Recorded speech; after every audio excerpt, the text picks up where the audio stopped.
If we start with this one, I said this is the book maybe I prefer because I think there has been an effort on clarity made on this book. I think it's partly based on the fact that they give as little information as possible, so there's nothing extra. Sometimes, for my purposes, since I teach at the university, there are maybe too little, but I think for the teacher it's easier to add things to a description that's a little bit simplified than to try to sort of figure out things from a complicated description.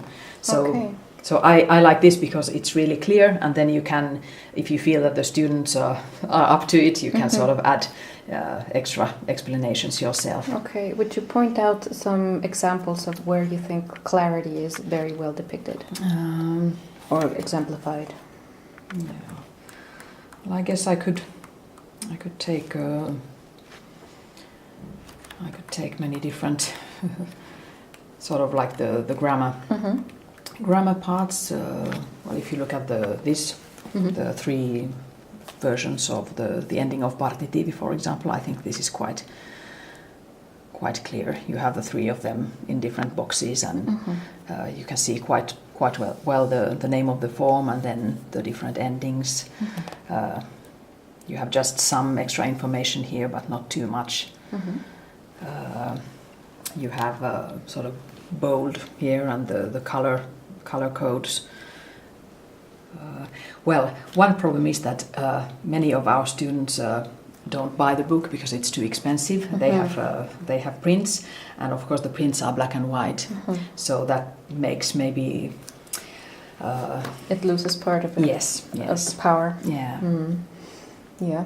What about graphic symbology? What can you tell me about making the book as clear or unclear? Then other things that I think make the book quite clear are these color codes. You can see where you have text parts, where you have sort of extra spoken language dialogues. Well, it's not really spoken language, but that's the idea. Then you have a different color for grammar and different color for the exercises, and this is the same structure for each chapter, so that makes it easier as well. You have these signs or symbols for different kinds of exercises, so I think that maybe helps to find quickly sort of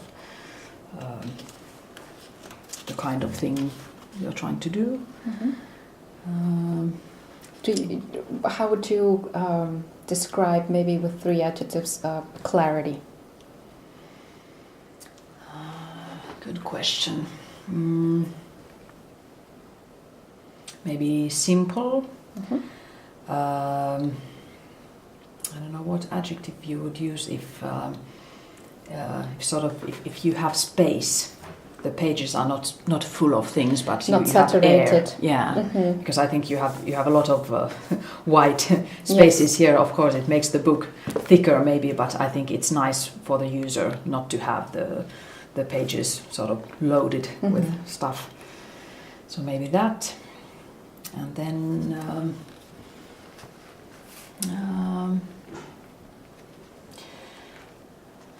yes, and then maybe just sort of the weight placed on the page, or then the colors and sort of I don't know what would be the word for.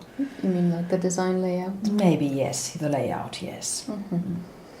Do you think it's important to have more of a formal or informal tone in the book? For example, I think there's a very big difference between this one over here and that one, the tone in which it's written. Well, personally, I like if it's a bit less formal. Okay. I think that, well, maybe here, well, the colors and maybe the drawings. But of course, there might be adult students that would not agree with me. But I think it's maybe better to be a little bit less formal than to be too formal or too dull, maybe, because I think learning a language, it's sort of, you need to play a little bit. If you're too serious, you don't learn so much.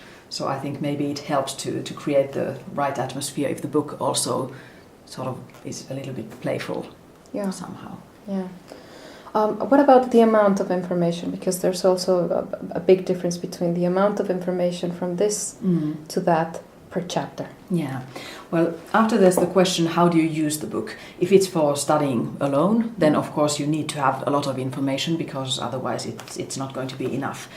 However, if you are on a course with a teacher, then I think it's better to have less things in the book, and then the teacher can explain things and you can take notes, and I think that's a good combination, to have something, the most important things in the book, and then complete that with what we do in class. Because if everything is in the book, then easily it's sort of too heavy, and it's when you try to go through it in class, it's like the teacher has nothing to add, and it makes it maybe frustrating, the situation for everybody. Students can think that, well, I could have read that by myself. Okay. And that's interesting. What would you say is the role of the teacher regarding the book? I think it's quite important, actually. The teacher has to know the material well in order to decide, for example, in which order we can do things. I think it's important that the students prepare for the class. For example, if we're going to study the text, I always ask them to study it first at home, to read it, to try to find all the words, so we don't spend time on that in class. And also, for example, if we have a chapter, there's a lot of things in one text and in one chapter. So how do you sort of choose smaller packages of that? If we do today, we do just a part of it, and then you have to choose the right exercises that. Because sometimes if you don't know the material, you might ask the students to do an exercise, and actually they need other information to do that than what you have done in class. So the progression is very important. And then, as I said, I think it's important for the motivation of the students that the teacher can bring something extra to the class. So we go through the book, but also I think every lesson should have something a little bit extra. Maybe extra explanations, or then extra exercises, or some extra information about cultural things, or I don't know. But if we just use the book, then it's not.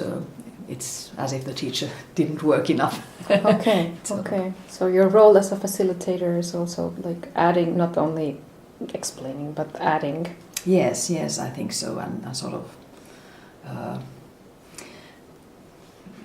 Of course, there are a lot of things in the book they can do by themselves at home, like the exercises. We rarely do them in class, but they do them at home. And if they have questions, then we can go through them. But I think it's really important to think how to use the class time and to do in class things that need to be done there, and that is all the spoken exercises, maybe explanations of things. But all the listening exercises, grammar exercises, it's not useful to do them in class. So. Okay. And speaking of written exercises, what importance would you place in repetition? For learning, I think it's really important, and it's important to take care that everything, every sort of substance thing that is learned, that it gets repeated enough times and in different ways. So it should be repeated in written exercises, and then in spoken exercises, maybe listening exercises, and you have to think about the right order to do things, and sort of in the course progression that you do them a little bit all the time, not just once and then you forget. So yes, I think in language learning it's really important, because you can't really expect people to learn if you have once said something, or they have once done something. So is the role of like repetition very strong to somehow coin memory? Yes, I think so. And what is important in a book as well, and I think, for example, in this one it's quite well done, that the things that are learned in the beginning, they get repeated in the other chapters too, even if it's not the focus of the chapter, but sort of you don't forget them later, even if you focus on other things. So you could say there's always a recollection to the previous learning. Yes. Bring it back to the... Yeah. Of course, I think that's sort of natural when you're learning a language, but True. but in a book, I think it's important to think about it as well. Okay, so now let's turn the coin. And which of the books would you classify as maybe not so clear or unclear, maybe unappealing even? Yes. Well, I have to say, and why? Yeah, I have used this one, but actually, because I used it in France, so we didn't use this part, but we used the textbook of the same series. We use it because it suits quite well sort of the profile of the learners at the university, because it goes quite quickly. So for that purpose, it's sort of okay, but I think as design, it's really quite heavy and quite unappealing, not very attractive. You have too much text, and you can't really see the difference between different things. Well, there are some titles, but that's all. Well, some colors also, but yeah, but it's sort of too much things on one page and sort of